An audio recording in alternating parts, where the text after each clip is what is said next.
Bienvenidos al orden del ser. En esta ocasión vamos a hablar de la biografía y obra del primer iniciador de la filosofía cristiana, y el primer apologista de gran mérito, San Justino Mártir. Usaremos para ello como fuente principal la traducción, prólogo, y notas del sacerdote Hilario Yavén, al respecto de la propia obra de San Justino. Fue este uno de los primeros apologistas cristianos, y uno de los pensadores más importantes de la Iglesia primitiva.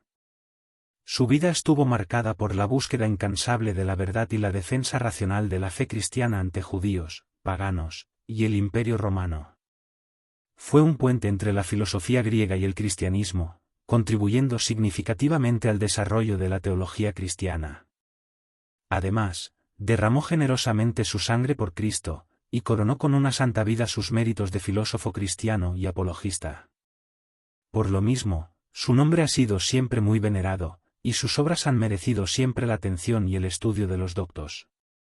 Sus obras indiscutiblemente auténticas son las dos apologías y el diálogo con el judío Trifón. Siempre han sido conocidas, estimadas, y utilizadas. Las noticias más seguras que tenemos de la vida de San Justino están sacadas de sus mismas obras. Al comienzo de la primera apología manifiesta que nació en Flavia Neápolis, actual Nablus, ciudad de la Palestina, y más concretamente de Samaria, y que su padre se llamaba Prescou, y su abuelo Bacchio.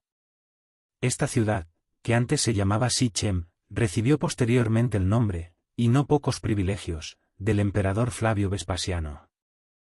La ciudad, de la cual ya habla Flavio Josefo, fue habitada por colonos paganos después de la dispersión del pueblo judío. Uno de sus colonos fue Bacchio. San Justino, por tanto, aunque nacido en Samaria, no fue judío de origen ni de religión. En tierra de Samaria abundaban mucho más los paganos que los judíos cuando nació San Justino.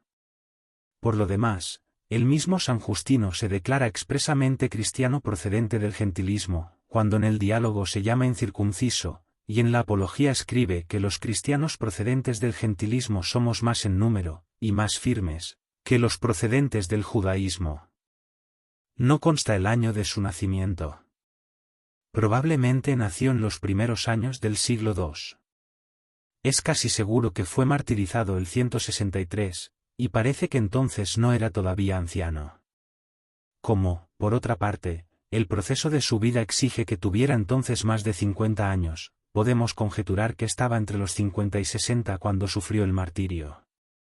Debió de nacer, pues, hacia el año 105. Recibió una educación esmerada, pagana, desde luego. Estudió primeramente la literatura y la historia, o lo que es lo mismo, las obras de poetas, oradores, e historiadores.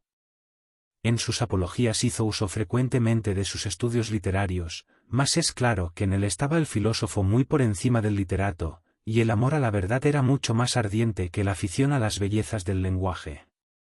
Pronto cambió el estudio de la literatura por el de la filosofía. Oyó por bastante tiempo las lecciones de un filósofo estoico, pero hubo de abandonarlo, porque aquel maestro nada sabía de Dios ni consideraba necesario el conocimiento de Dios. Pasó después a estudiar con un peripatético, pero lo abandonó a poco, porque vio que era exigente y poco filósofo al pedir la retribución de sus lecciones. Un pitagórico, al cual acudió después, le exigió, como condición previa para llegar a la contemplación de lo verdadero y de lo bello, el estudio de la música, la astronomía y la geometría, estudio que pareció demasiado al discípulo. Eligió entonces por maestro un platónico. Con aquel maestro adelantó bastante, y quedó bastante satisfecho de la filosofía de Platón. Aspirando a la contemplación de lo bueno y lo bello, marchó cierto día a pasear y meditar en un campo cercano al mar. Aunque no contaba con encontrar allí a nadie, encontró a un respetable anciano, en el cual clavó sus ojos. Preguntóle entonces el anciano si le conocía, y al oír que no, volvió a preguntarle por qué, en tal caso, lo miraba con tanta fijeza. Contestóle San Justino que le miraba por extrañarle que se encontrara en aquel lugar. Anciano contestó que buscaba a algunos de los suyos, y sabiendo que su interlocutor se dedicaba a la filosofía, recomendó a Justino la lectura de los profetas de Israel, para conocer la verdad religiosa, y le exhortó a pedir a Dios luz para conocer la verdad cristiana. Con estas palabras se sintió San Justino lleno del amor a Cristo y a los profetas. Influyó también profundamente en su ánimo, como escribe en la Segunda Apología, el ver la fortaleza y la constancia con que los cristianos confesaban su fe ante los tiranos, y morían mártires. Hizóse, pues, cristiano San Justino, y cristiano muy fervoroso, lleno de ardor por ganar almas para Cristo. Los historiadores Eusebio y Zonaras dicen que se convirtió durante el imperio de Adriano, y esta es la opinión común. Al hacerse cristiano, San Justino no perdió su afecto a la filosofía griega. Seguía admirando la parte de verdad que en ellas se encuentra y admirando a Platón y a Sócrates, a Zenón y a los estudios. No creía, como Taciano y Hermias, que la filosofía era un conjunto de absurdos y una enemiga del cristianismo. Continuó ostentando la toga de filósofo, intentó infiltrar el espíritu cristiano en la filosofía griega y formar una filosofía cristiana. Convencido de que poder decir la verdad y callarla es atraer la cólera divina, se dedicó a las enseñanzas de la religión cristiana y de la filosofía cristiana. Abrió escuela en Roma, donde estuvo 2 largas temporadas. Lo que no sabemos es que San Justino hubiera sido presbítero, como opinaron Tellemont y otros. Las razones que para probarlo se aducen son muy débiles. Lo probable es que San Justino no pasó de seglar, aunque de vida austera y profundo conocedor de la doctrina y de la vida cristiana, y gran propagandista de la nueva religión. Impugnó reciamente a algunos calumniadores de los cristianos, y con especialidad al filósofo cínico Crescente. Le siguió los pasos por los lugares en que propalaba sus calumnias y sostuvo con él varias discusiones, haciéndole callar. Le atacó también vigorosamente en la Segunda Apología, y ello contribuyó a su martirio. También combatió a los herejes. Consta por San Ireneo que escribió contra el heresiarca Marción, a quien también impugna en ambas apologías. Marción estuvo en Roma hacia el año 145, y allí se encontró, sin duda, con San Justino. También impugnó otras herejías y escribió muchos libros, que se han perdido. Ya en la Segunda Apología había indicado San Justino su presentimiento de que Crescente, u otros enemigos de Cristo lo denunciasen, para que fuese condenado a muerte. Así sucedió, y, al parecer, no transcurrió mucho tiempo entre la Segunda Apología y el martirio. Lo dice Taciano y lo repite Eusebio, y ambos atribuyen la acusación a Crescente. Se conservan las actas del martirio de San Justino, escritas en griego, en la misma lengua en que se celebró el juicio. Que en ellas palpita la sinceridad lo reconocen todos. Las actas indican con suficiente precisión la fecha del martirio. Según ellas, el prefecto que condenó a San Justino y a sus compañeros fue Rústico. Ahora bien, Junio Rústico, el amigo de Marco Aurelio y su más íntimo confidente, el que le había enseñado a leer a Epicteto, y a quien confió el emperador todos sus asuntos públicos y privados, fue prefecto de Roma el 163, año que el emperador pasó entero en la capital. Rústico sucedió a 2 perseguidores, Ubico, que en el año 160 había condenado a muerte a los 3 cristianos mencionados en la Segunda Apología, y Juliano, que en el 162 condenó a Santa Felicidad y a sus hijos. El año del martirio debió de ser, pues, el 163, o en todo caso, el 164.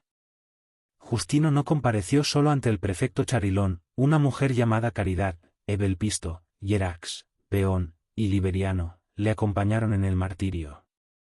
Estas personas frecuentaban probablemente la casa del gran doctor, el cual no se desdeñaba de enseñar la verdad a hombres humildes, a mujeres, y a esclavos. El prefecto se dirigió primeramente a Justino, diciéndole: «Sométete a los dioses y obedece a los emperadores». «Nadie», respondió el filósofo, «puede ser reprendido ni condenado por haber seguido las leyes de nuestro Señor Jesucristo». «¿Qué ciencia estudias tú?», interrumpió el prefecto. «Yo he estudiado todas las ciencias y he acabado por adherirme a la doctrina de los cristianos, aunque ésta desagrade a los que están dominados por el error».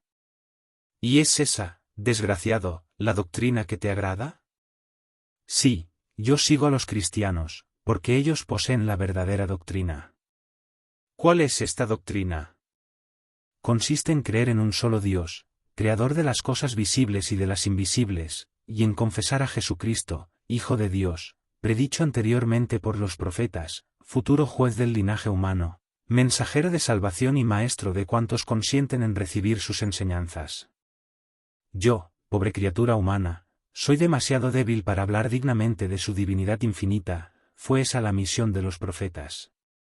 Hace siglos que por la inspiración de lo alto anunciaron ellos que vendría al mundo el que he llamado Hijo de Dios. Antes de pronunciar la sentencia, hizo el prefecto una tentativa. Intentó lograr la apostasía de Justino, creyendo que a ésta seguiría la de los demás. Le dijo, pues, escúchame, tú, que eres considerado como elocuente, y que crees poseer la verdadera doctrina, si yo te hago azotar, y luego decapitar, ¿crees que subirás enseguida al cielo? Espero, contestó Justino, recibir la recompensa destinada a los que cumplen los mandatos de Cristo si llego a sufrir los suplicios que tú me anuncias. Porque yo sé que los que así hayan vivido conservarán el favor divino hasta el fin del mundo. ¿Piensas, pues, que subirás al cielo a recibir allí tu recompensa? Yo no lo pienso, lo sé, y estoy cierto de ello hasta tal punto, que no tengo la más ligera duda. Una fe tan firme desconcertó, sin duda, a Rústico. Así tenía que ser si compartía las vacilaciones de Marco Aurelio sobre la persistencia del alma después de la muerte. Entonces dijo, vamos al hecho, acercaos todos, y sacrificad a los dioses. Justino toma la palabra, y contesta, ningún hombre sensato abandona la piedad para caer en la impiedad y el error. Si no obedecéis a mis órdenes seréis torturados sin misericordia. Justino replica, es nuestro mayor deseo sufrir por nuestro Señor Jesucristo y salvarnos. Porque así nos presentaremos seguros y tranquilos al terrible tribunal de nuestro mismo Dios y Salvador, por el cual, según disposición divina, el mundo entero pasará. Y todos los mártires, levantando la voz, añadieron, haz pronto lo que quieres, nosotros somos cristianos y no sacrificamos a los ídolos. Ya no quedaba al prefecto sino pronunciar la sentencia. Lo hizo en estos términos, que aquellos que no han querido sacrificar a los dioses y obedecer a la orden del emperador, sean azotados y llevados para sufrir la pena capital, según las leyes. La sentencia fue ejecutada inmediatamente. Los cuerpos de los mártires fueron arrebatados por algunos cristianos, que los colocaron en lugar conveniente. Así hablan las actas, imitando la prudente reserva con que los fieles de Esmirna dieron cuenta de la muerte de San Policarpo. Esta prudente reserva es una nueva prueba de la antigüedad de esas actas. Durante los reinados de Adriano y Antonino Pío, continuó aplicándose la vieja ley, Christiano use non licet, es decir, no es lícito ser cristianos. Los cristianos no eran condenados sino previa acusación en forma, pero si precedía acusación y se probaba que eran cristianos, se les imponían las penas más graves, y principalmente la de muerte. Los cristianos habían esperado mejor trato de emperadores honrados y justicieros como Adriano y Antonino Pío. Creyeron poder dirigirse leal y directamente, a cara descubierta, a aquellos emperadores, como una persona honrada se dirige a otra persona honrada. Así lo hizo San Justino con sus dos apologías, y ambas son notables no solamente por el valor de la doctrina, y el vigor del razonamiento, sino por la actitud franca y resuelta del autor. Las conservamos íntegras en su lengua original, el griego. Conmueve profundamente la serenidad con que este hombre, sin más recursos que su conciencia, sin más poder que el que le da la convicción profunda de que defiende la verdad y el bien, se dirige a los emperadores romanos, señores del mundo. No habla San Justino el lenguaje exaltado de los que escribieron apocalipsis apócrifos, no de que caiga fuego del cielo sobre los adversarios del cristianismo, solo pide justicia, solo demanda que se apliquen al cristianismo las normas generales de derecho que el pueblo rey aplica a las demás religiones, escuelas e instituciones sociales, y hace respetar en todos los órdenes de la vida. Las apologías de San Justino son una invitación honrada a un respeto mutuo, a una inteligencia leal, y aun a una amistad verdadera entre la Iglesia y el imperio.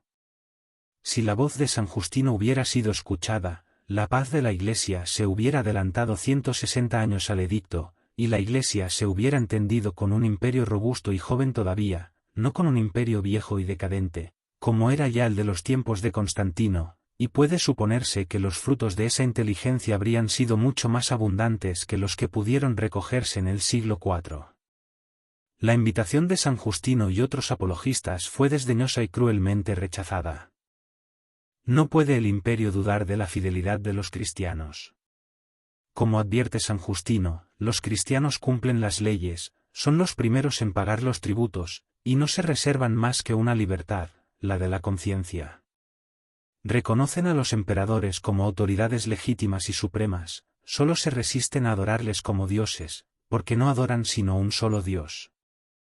No solamente son excelentes ciudadanos, sino además auxiliares del imperio, porque enseñan que nadie escapa a la mirada de Dios, que los buenos son premiados por él, y los malos inflexiblemente castigados. Así se evitan los crímenes y se ayuda a cumplir las leyes. Estableciendo el orden en las almas, los cristianos ayudan poderosamente a establecerlo en la sociedad.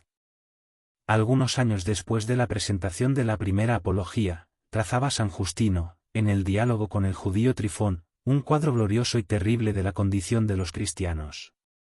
Judíos y paganos, escribe, nos persiguen por todos los lados, y no nos dejan la vida sino cuando no nos la pueden arrebatar. Se nos degüella, se nos crucifica, se nos entrega a las fieras, se nos atormenta con las cadenas, con el fuego, con los suplicios más horribles. Pero cuanto más daño se nos hace, más aumenta el número de los cristianos. La primera apología fue escrita hacia el año 150, y nadie ha puesto en duda su autenticidad. Puede considerarse esta obra dividida en 3 partes, con arreglo al plan del autor. En la primera, que comprende los 22 primeros capítulos, defiende la inocencia de los cristianos, y demuestra la iniquidad con que se les persigue y condena. En la segunda, que se extiende hasta el capítulo 60 inclusive, prueba la verdad y la divinidad de la religión cristiana.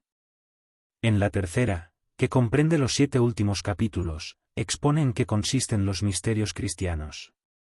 La segunda apología fue escrita al final del reinado de Antonino Pío, según unos, al comienzo del de Marco Aurelio, según otros. La situación de los cristianos había empeorado desde que se escribió la primera apología, a pesar de la relativa ventaja que con ésta se obtuvo, y que duró poco tiempo. La crueldad con que se les trataba era mayor, las calumnias, cada vez más graves, se repetían con mayor insistencia, y mediante el tormento se hacía confesar a algunos esclavos, niños o mujeres, que los cristianos cometían en sus asambleas los abominables excesos que se les imputaban. Ya no es el pueblo solo el que pide que los cristianos sean arrojados a las fieras.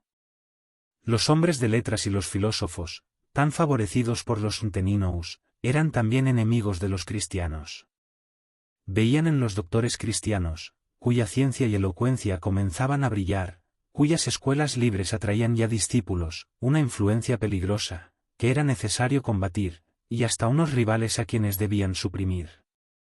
En la doctrina teológica expuesta por San Justino en ambas apologías hay muchos puntos de interés. De capital importancia es la mención que, en la primera apología, hace San Justino de la Eucaristía y del sacrificio de la misa. Menos importante, pero siempre útil, es la mención que hace del bautismo, y ya se ve que coloca ambos ritos en la categoría de misterios o sacramentos. No menciona la confirmación, ignoramos la razón del silencio. Grave debió de ser, sin duda, a juicio de San Justino, la necesidad de desmentir las calumnias paganas a propósito de los misterios cristianos, cuando aquel, desentendiéndose de la disciplina del arcano, se decidió a manifestar a los infieles en qué consistían los misterios cristianos. Lo hizo con emoción y acierto grandes. La afirmación que hace de la real presencia de Cristo en la Eucaristía es rotunda. No tomamos el pan consagrado, escribe, como un pan común, ni el cáliz consagrado como bebida común, porque sabemos que son el cuerpo y la sangre de aquel Jesús que se encarnó por nosotros. Y luego añade que, así como Jesús tuvo verdadera carne y verdadera sangre, también esa carne y esa sangre están en la Eucaristía. A este magnífico testimonio se añaden otras indicaciones importantes. La real presencia de Cristo en la Eucaristía, y la obligación de consagrarla constan por palabras de Cristo, que los apóstoles nos han conservado en memorias que llamamos evangelios. Y la consagración del pan y del cáliz se hace por el que preside la congregación cristiana, obispo presbítero, mediante preces que contienen las palabras pronunciadas por el Salvador. Por si hubiera alguna duda, cita expresamente las palabras: este es mi cuerpo. Este es el cáliz de mi sangre. Haced esto en memoria mía. Escribiendo para paganos, y teniendo sumo interés en hacer verosímil a los mismos la doctrina cristiana, no hubiera San Justino omitido la explicación de la Eucaristía como símbolo, signo, o figura del cuerpo de Cristo, explicación que impediría que surgiesen dificultades en el ánimo de los paganos. Cuando de ningún modo sugiere San Justino tal explicación, es signo claro de que ésta se halla en manifiesta oposición con las palabras de Cristo, con el dogma cristiano. Y claro es que la doctrina sobre la Eucaristía que tan terminantemente propone San Justino no podía ser sino la doctrina común en la Iglesia a mediados del siglo II. En San Justino, como en todos los apologistas, es vivísimo el sentimiento de la justicia. El dogma de que Dios premiará a los buenos y castigará a los malos, es uno de los que más y con mayor energía se repiten en las apologías de San Justino. Y se repite muchas veces que el castigo de los malos ha de ser el fuego eterno, fuego que ha de durar siempre y que siempre ha de atormentar a los condenados. San Justino habla frecuentemente de los demonios y les atribuye una acción constante, importante y funesta, en las cosas de los hombres. Los demonios sedujeron a los hombres, empujándolos a la idolatría. Ellos corrompieron la revelación primitiva y procuraron deformar el misterio de la encarnación y los hechos del futuro Redentor, fingiendo héroes a los que atribuían cosas parecidas a las de Cristo. Ellos persiguieron en los tiempos antiguos a cuantos, como Sócrates, enseñaba la verdad y el bien. Ellos suscitaron dificultades a la acción santificadora de Cristo, y ellos levantaron contra los primeros cristianos las terribles calumnias que desorientaron a tantos hombres, y los apartaron del cristianismo. Sin esas calumnias, la propagación del cristianismo hubiera sido mucho más rápida y completa. De los ángeles habla San Justino en un párrafo de la primera apología, que ha sido muy comentado.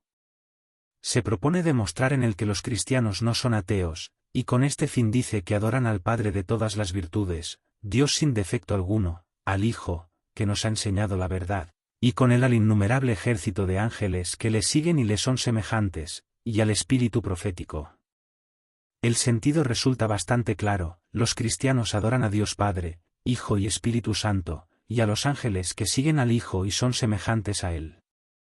Desde luego, hay que suponer que a Dios se adora de una manera absoluta y suprema, es decir, con adoración de latría, y a los ángeles como criaturas excelentes y santas, o lo que es lo mismo, con una adoración inferior, que los teólogos posteriores han llamado dulía.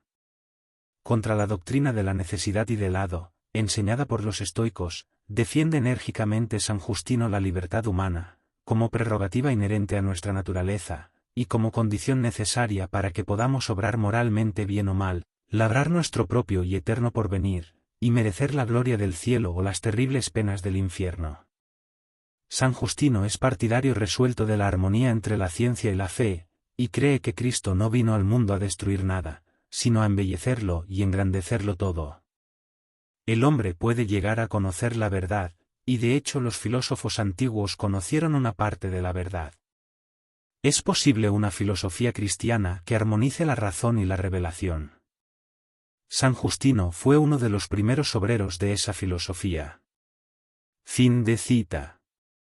En su obra llamada Diálogo con Trifón, establece un diálogo imaginario entre Justino y un judío llamado Trifón, en el que se discuten temas como la relación entre el Antiguo y el Nuevo Testamento, la naturaleza de Jesucristo como Mesías, y la universalidad de la salvación.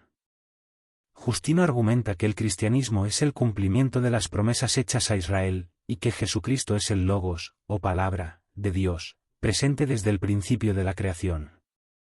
Justino también desarrolló la idea del Logos espermáticos, la semilla del Logos, según la cual todas las personas, independientemente de su cultura o religión, tienen acceso a una parte de la verdad divina a través de la razón. Esta idea le permitió afirmar que filósofos como Sócrates y Platón habían conocido parcialmente la verdad gracias a la acción del Logos en el mundo. condenado a muerte, azotado y luego decapitado, el martirio de San Justino consolidó su legado como uno de los principales apologistas cristianos, y un ejemplo de fe inquebrantable. Es considerado patrono de los filósofos y apologistas cristianos. Su influencia perdura en la teología cristiana, especialmente en la comprensión de la relación entre fe y razón. Su defensa del cristianismo contribuyó a la aceptación de la fe cristiana en el mundo grecorromano, y sentó las bases para la teología posterior. Terminamos el audio citando 3 textos literalmente de las apologías de San Justino que me han parecido especialmente destacables, dentro del gran interés que suscita toda su obra. Cita 1. Sobre la resurrección de los muertos. Esperamos que nuestros cuerpos, aun muertos y arrojados a la tierra, los hemos de recibir de nuevo, afirmando como afirmamos que para Dios no hay cosa imposible.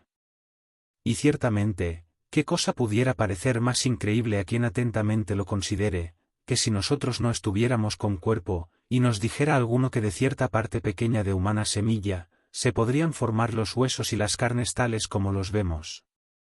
Sea esto dicho ahora en pura hipótesis o ficción. Si nosotros no fuésemos tales como somos, ni de tales hubiéramos nacido, y alguno, mostrando semen humano y una imagen pintada de hombre, asegurase que éste podía proceder de tal cosa, ¿creeríais la cosa antes de verla realizada? Nadie se atreverá a contradecirlo.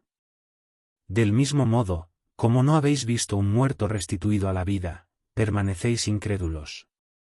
Pero así como nunca, de ningún modo, hubieseis creído que vosotros podríais ser formados de una pequeña parte, de una gota, y, sin embargo, así os veis formados, juzgad que de igual modo puede suceder que descompuestos los cuerpos humanos, y revueltos en la tierra como las semillas, resuciten y se revistan de incorrupción en cierto tiempo por mandato de Dios. Se nos ha enseñado que mejor es creer aquellas cosas que superan las fuerzas de nuestra naturaleza, y de los demás hombres, que ser incrédulos como otros muchos. Puesto que sabemos que nuestro Maestro Jesucristo habló así, las cosas que son imposibles para los hombres son posibles para Dios. Cita 2. Defensa del comportamiento cristiano frente a las maldades paganas. Tan lejos estamos nosotros de perjudicar a alguno, o de realizar alguna impiedad, que hemos recibido la enseñanza de que exponer a los niños, aun recién nacidos, es de hombres perversos. En primer lugar porque todos estos, si viven, son empujados a la deshonestidad, no solamente las nifias, sino también niños. Así vemos hoy que los niños son mantenidos solamente para usos deshonestos, y subsiste entre todos los pueblos una gran turba de mujeres, de personas de sexo dudoso, y de los que realizan cosas nefandas, todo para esta inmundicia. Y de estas cosas percibís vosotros remuneración, impuestos y tributos, siendo así que los debíais exterminar en vuestro territorio. El que se entrega a estas prácticas, aparte del nefando, impío, y vergonzoso trato carnal, se mezcla con el hijo, si así lo depara la suerte, o con el pariente, o con el hermano. Hay quienes prostituyen sus hijos y sus mujeres. Y, pública y abiertamente, algunos destruyen su virilidad para ser instrumentos de la lujuria cinética, y trasladan estos misterios a la madre de los dioses, y entre todos y cada uno de esos a quienes consideráis como dioses, la serpiente se considera como un símbolo grande y un misterio. Así, pues, las cosas que entre vosotros públicamente se hacen y se veneran nos las atribuís, como si nosotros, apartada y extinguida la luz divina, las realizáramos. Lo cual ciertamente nada perjudica a nosotros, que no somos tan malos que hagamos ninguna de esas cosas, sino que perjudica a los que hacen estas cosas y luego las atribuyen a otros. Cita 3. Descripción de la liturgia de la misa. Nosotros, después de haber bautizado al que confesó su fe y la aceptación de nuestra doctrina, lo llevamos a aquellos que se llaman hermanos, donde ellos están reunidos, con el fin de hacer muy de propósito comunes oraciones por nosotros mismos, por aquel que acaba de ser iluminado por el bautismo, y por todos los demás que se encuentran en todas partes, para que, habiendo logrado el conocimiento de la verdad, seamos también enriquecidos con la gracia de que, llevando por nuestras obras una vida recta, vengamos a ser cumplidores de los divinos preceptos, y mediante esto consigamos la eterna salvación. Mutuamente nos saludamos con el beso fraternal cuando hemos terminado de orar. Después se presenta el pan a aquel que preside a los hermanos, y al mismo tiempo, el cáliz del agua y del vino. Recibidas por él estas cosas, da alabanza y gloria al Padre de todos por el nombre del Hijo y del Espíritu Santo, y realiza largamente la Eucaristía, o acción de gracias, por aquellos dones que ha recibido. Después que termina las preces y la acción de gracias, todo el pueblo aclama amén. Amén, en lengua hebrea, significa lo mismo que hágase.